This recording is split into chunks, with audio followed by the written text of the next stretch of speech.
you check the children? Show a little match sometimes. Hi, I'm Chucky. Wanna play? Sometimes.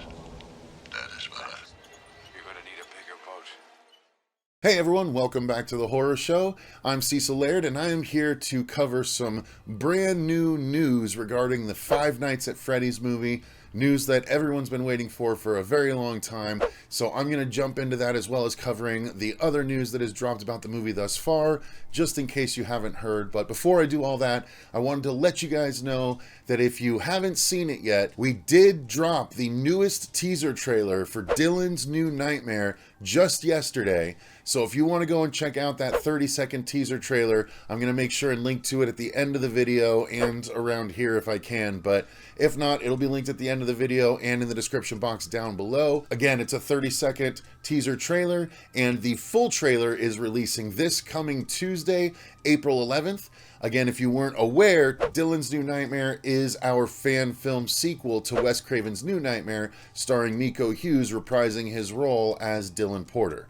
So make sure you check that out if you haven't yet, but let's get to the FNAF news, guys, because this is something that everyone's been waiting for quite a long time. News of this movie being in development by Blumhouse has been in the zeitgeist for a couple of years now. They've had it in development. They've just kept running into snafu after snafu, apparently.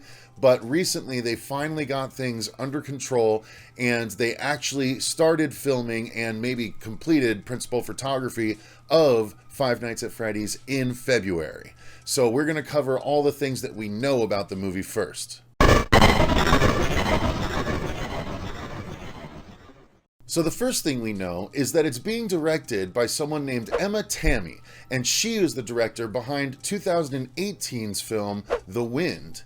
Now, this is a film that we did actually cover on the channel back when it came out, and I believe it was Fuego that watched it with me, but we loved The Wind. It was a really well done, slow-paced horror movie set in Western times, and I always love those when they're done well, and this one was very much done well. So I am very excited to see that Emma is the one behind the camera at this point. I know they've cycled through a couple of directors at this point, but Emma is the one that has taken the reins and that is making things actually happen. So good on her. We're very glad about that.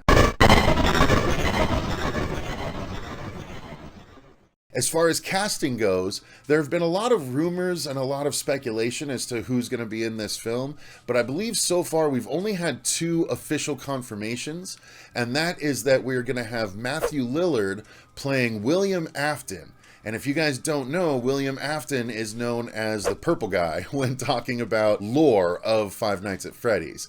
I won't go further in depth than that. I do recommend doing some lore deep dives if you're at all interested in the property. There's tons of them on the internet. I happen to be partial to the game theory lore videos. But William Afton is a central character and one of the creators of the animatronics that end up going haywire, and he sets everything in motion, and I think Matthew Lillard is going to be an excellent William Afton, so much so that when they announced that Matthew Lillard was cast, they had not announced who he was playing just yet, and I tweeted something to the effect of, I really hope Matthew Lillard is playing William Afton because I know that he'd be able to act the hell out of that part.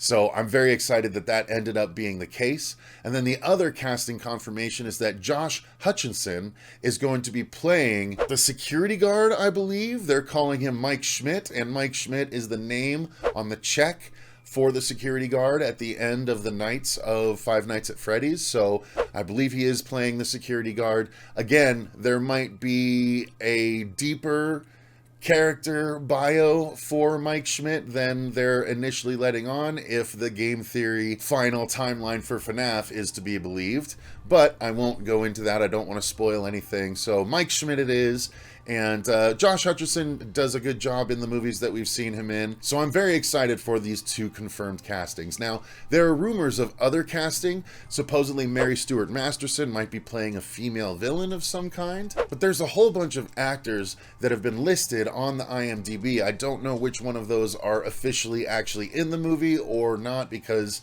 technically anyone can add to IMDb, if I'm not mistaken, if you have a pro account. I can't confirm any of those castings. There's also even rumors that Jamie Lee Curtis and Jack Black are somehow going to make appearances in the film, but that has definitely not been confirmed in either case, so who knows about any of that. Now, one of the other interesting aspects about this news-wise is that towards the end of February, a couple of TikToks surfaced from people that were claiming to have found the actual production site for the Five Nights at Freddy's movie. And I'll show you that TikTok right here, at least footage of it. Not trying to steal anyone's content or just represent it, anything like that. But you can see that some of the footage definitely looks legit, like there was a location and it was up temporarily. It was built as a set and they filmed the movie there. It's pretty cool. I enjoy seeing stuff like that. Whether it was actually real or not, I'm guessing it was. But who knows? Nowadays on the internet, very many things can be faked. So I guess we'll find out. If it looks like that when the movie comes out, then we'll know it was real. Now, another bit of information that we do know for sure about the movie is that the animatronics are going to be spearheaded by Jim Henson's Creature Shop. And if any of you don't know, the Jim Henson Creature Shop has been doing amazing things in Hollywood for many, many years.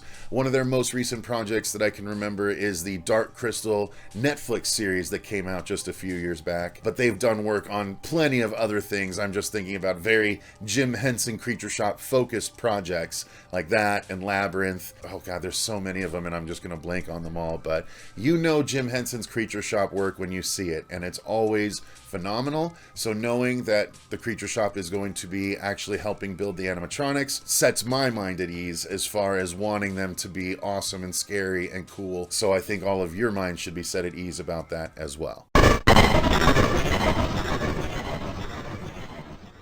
So finally, let's get to the brand new news that just came out literally about 2 hours ago as I record this, and that is a tweet that came directly from Jason Blum. However, he did his usual Jason Blum thing, and he did a run-up of about 6 tweets over the course of 7 days or so, leading up to what we actually got as far as the announcement goes. So the first tweet from March 25th just says, "Very soon, very big news."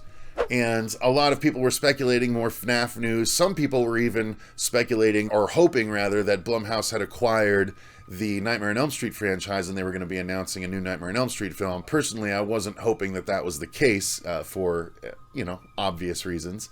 But yeah, the next tweet that we got, his next tweet the next day was, "Flex, I got an early look at," Jesus Christ, the dude can't type sometimes. "I got an early look at Succession Eps 1 and 2, and the show is great as ever."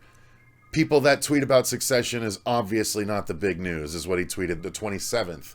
So 2 days after the initial tweet. So he is, running up to something, obviously. The next tweet, still that same day, was, "This is not the big news either, but it is a great article about Smile." Then the next tweet was on March 30th that said, "Everyone is breathless." Again, one can only assume this was referring to the announcement that everyone was waiting for with bated breath. And then April 4th, he just said, "Tomorrow." So that was yesterday. And then finally, at about 7 o'clock tonight, this was the official announcement. As promised, FNAF fans, you asked and we delivered. FNAF movie is coming this Halloween on October 27th, 2023. 205 days until the big party. And that is the big news. So a couple things about this. First, I'm really glad that it's coming this year. I'm glad that it's coming in the Halloween time frame. And I did sort of call that when we did our most anticipated of 2023. I put Five Nights at Freddy's at the top of my list, even though we had no release date. I was like, if they're filming in February, I'm guessing they're going to try and squeeze the movie out as quickly as they can by Halloween season. And boom, here we are. That does tend to be the case. Now, some of you that are unfamiliar with the franchise might be wondering, 205 days until the party. That's not just generic, like, yeah, the party that Five Nights at Freddy's is out. No, I believe he's referring to an in-story event where there is a party that involves a child or children, depending on what route of storytelling they go, getting killed by an animatronic or more animatronics. And that sets off the sequence of events that will twist and turn in many different ways after that point. So lots to look forward to, and now we know that we have it to look forward to for this coming Halloween. Very, very exciting stuff. If you guys can't wait to get your hands on Five Nights at Freddy's the film, there are a couple of other options for you right now that have come out over the past few years. If you didn't know, I'm sure a lot of people already know about these though. The Banana Splits movie, which was a horror version of like an old 60s TV show that was actually kind of fun for what it was. And then of course the Nicolas Cage led Willy's Wonderland was a bunch of animatronics that were killers that Nicolas Cage had to fight one at a time, and that was a lot of fun, so much so that I actually covered the Willy's Wonderland 4-issue prequel comic series here on the channel, so you can check that out. But if you want to know what the story leading up to Willy's Wonderland is, that's what you can check out, including all the kills. I show it all off, so if you haven't watched that yet and you're interested in more Five Nights at Freddy's style killings, check out that episode. So I'm just going to tell you guys right now, if you want to watch the Dylan's New Nightmare teaser trailer, you can click right here. If you want to watch the Willy's Wonderland comic book review right here, you can do that. Or, you know, just pick a video at random, whatever pops up for you right there, check that out as well. Thank you to all of our patrons, and thank you very much. And remember, stay scared.